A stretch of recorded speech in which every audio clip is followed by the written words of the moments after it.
One of the major players in the video game industry that founded one of the biggest companies that's out there thinks that the Nintendo Switch 2 is going to be a huge success, selling 100 plus million units, and talks about the pricing structure and the respect that they have for Nintendo. So we're going to talk about that in addition to some other updates, features, and additions to the Nintendo Switch 2, and potentially even some issues with the recent update that did come out, the huge update, version 20.0.0. So let's go ahead and get right into it here. We're starting off with Mr. Trip Hawkins. This is EA's founder, the original. He recently talked about the Nintendo Switch 2 and what's kind of happening here. Back in the day, Trip, he founded Electronic Arts, one of the biggest players. He was part of EA all the way up until 1994, where he did step away to create the 3DO, and that was a huge failure. But anyway, Trip is talking about this in a recent editorial, and here's what he had to say about the Nintendo Switch 2. Quote, "We're not in Kansas anymore, and Nintendo brands are not just for kids. Because of generational advances, many of the first generation of children who played on the NES are now in their 40s and 50s, and they have kids of their own. Because Nintendo has massive brands and happen to be one of the rare brands that appeals to all people of all ages, it might very well make sense to price the console for these groups. As a function of play hours and their value, Nintendo's prices are perfectly reasonable. I fully expect Switch 2 to exceed 100 million units sold in its lifetime, just like its predecessor. This will be the fifth Nintendo platform to exceed 100 million: DS, Switch, Game Boy, Wii, and the Switch 2.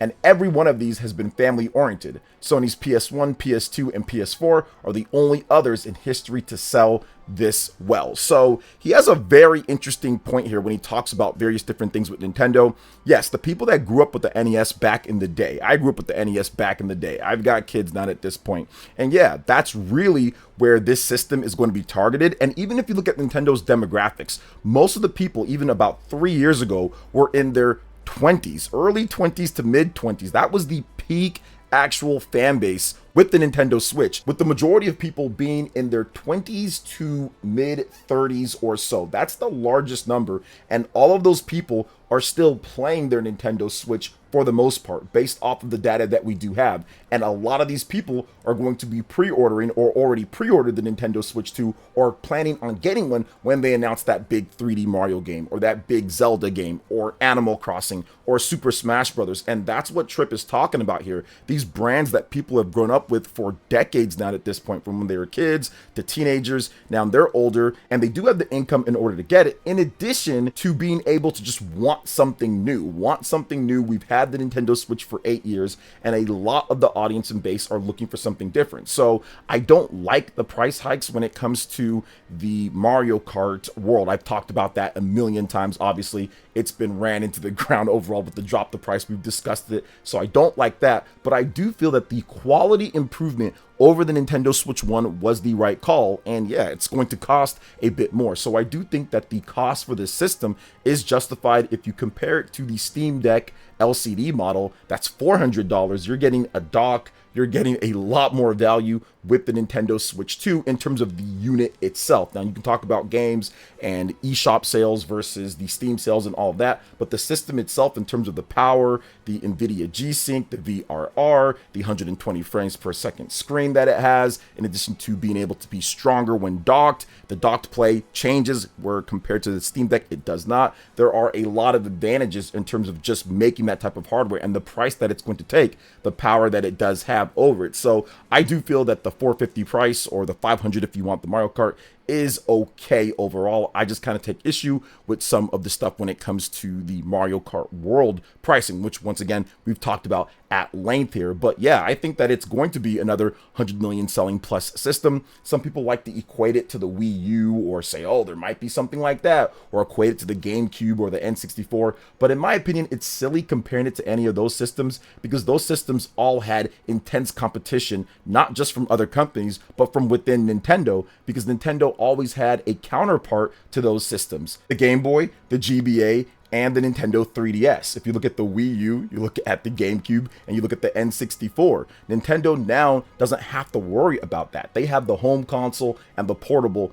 all together. So it'd almost be like if Nintendo back then sold an N64 combined with a Game Boy, or sold a GBA combined with the GameCube, not a separate thing, and then counted all the sales together. That would be the true number of sales that Nintendo was looking at in the current model, which is exactly the reason why I predicted that the Nintendo Switch would sell 100 million units plus, and it definitely did that because they combined the home console and the portable into one, getting all of their games and not having to split resources, therefore people having to pick one between the other, or picking the one that they knew that they were going to spend the most time on, which was usually the portable systems, because you can play those anywhere, and in some cases you can actually play them on your TV if you have an attachment. So I think that with the elimination of having people to choose between them or anything like that, or special hardware, now you just have one unit that can play all of the games. So you're going to be able to get your mainline Animal Crossing, Pokemon, Zelda, Mario. This system is going to be successful, just like all of Nintendo's main systems at any time frame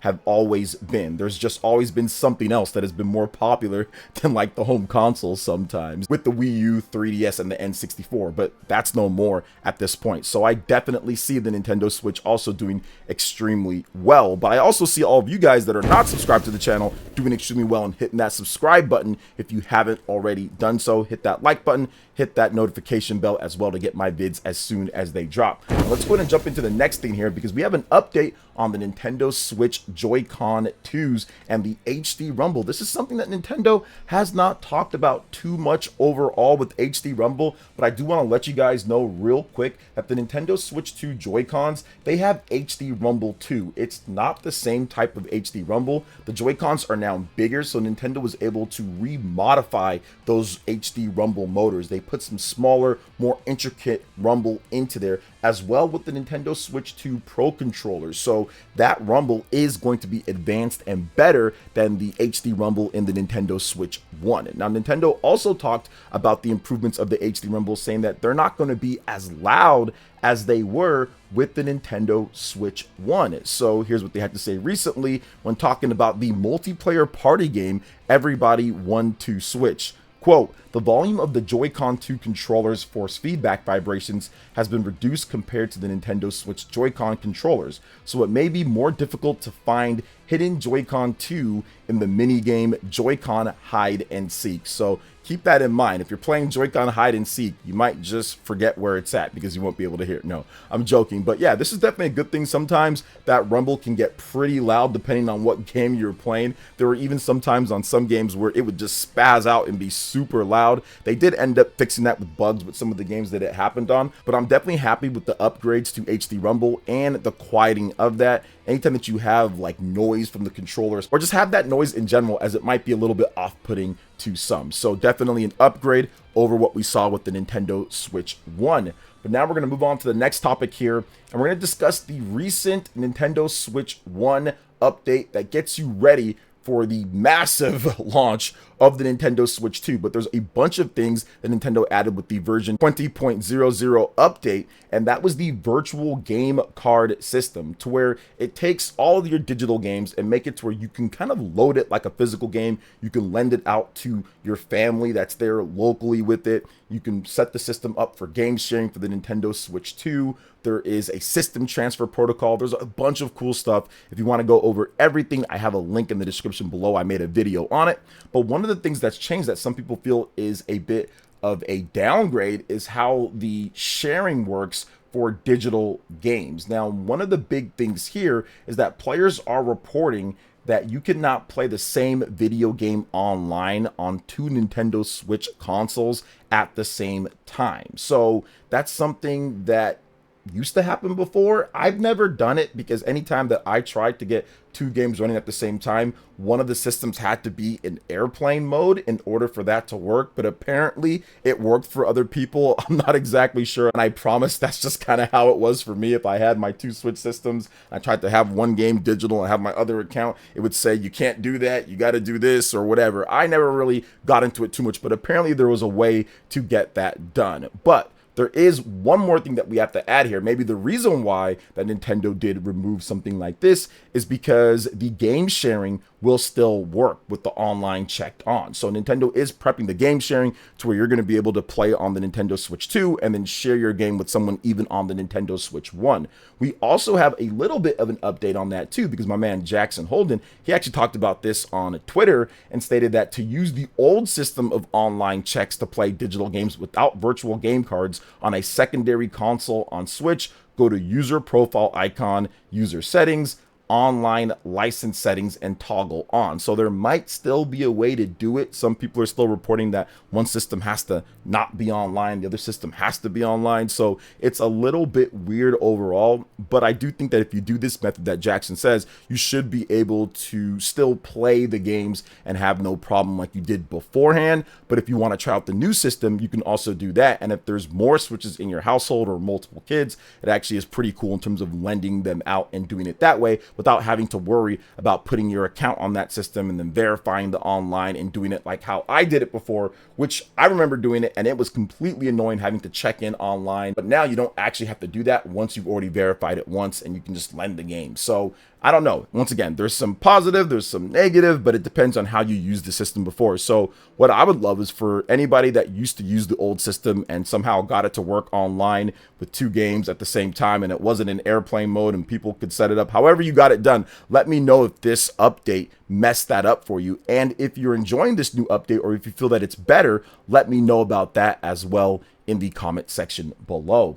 Now we are going to move on to the final topic here, and that is going to be Sea of Stars. We've got some brand new DLC, Throes of the Watchmaker DLC, releasing on May 20th. This DLC was originally announced at the Indie World last year, and apparently it's a sizable chunk of DLC, Throes of the Watchmaker, and it's going to be launching on May 20th. Now this DLC will feature an entirely new playable character, Artie, new playable classes for Celeste Warriors, Valerie and Zale, and over 8 hours of content, which can be played with up to 3 players in local co-op. So what I love about this, for me at least, is that the local co-op reminds me of Secret of Mana. This game reminds me of Secret of Mana, reminds me of the old school games, Chrono Trigger, Breath of Fire, all the old school RPGs that we used to play in the past, where they kind of take these really intricate and cool mechanics, these 16-bit retro graphics, and kind of throw it in there, but do new stuff as well. And the fact that it's free DLC and it's going to be up to 8 hours of content, that's awesome. I think that's going to get people to buy the base game. It's going to get people talking about Sea of Stars again. So I'm very excited to see how this DLC plays out. And of course, you guys are checking out the trailer here as well. And Sea of Stars, one of my favorite games overall when it comes to independent titles, one of the better ones that have came out. So what do you guys think about all the different topics that we discussed here, from what EA's founder had to say about the Nintendo Switch 2 to some of the updates and what's going on there, and the HD Rumble 2 with the Nintendo Switch Joy-Con 2s? Let me know in the comment section below. All right, guys, that wraps it up for this video here. Thank you so much for watching. I do appreciate it. Please make sure you hit that like button, subscribe if you're someone new, click that notification bell, and check out my other Nintendo Switch RPG content and more right here on screen. Thanks for watching, and we'll catch you guys for the next one. Peace.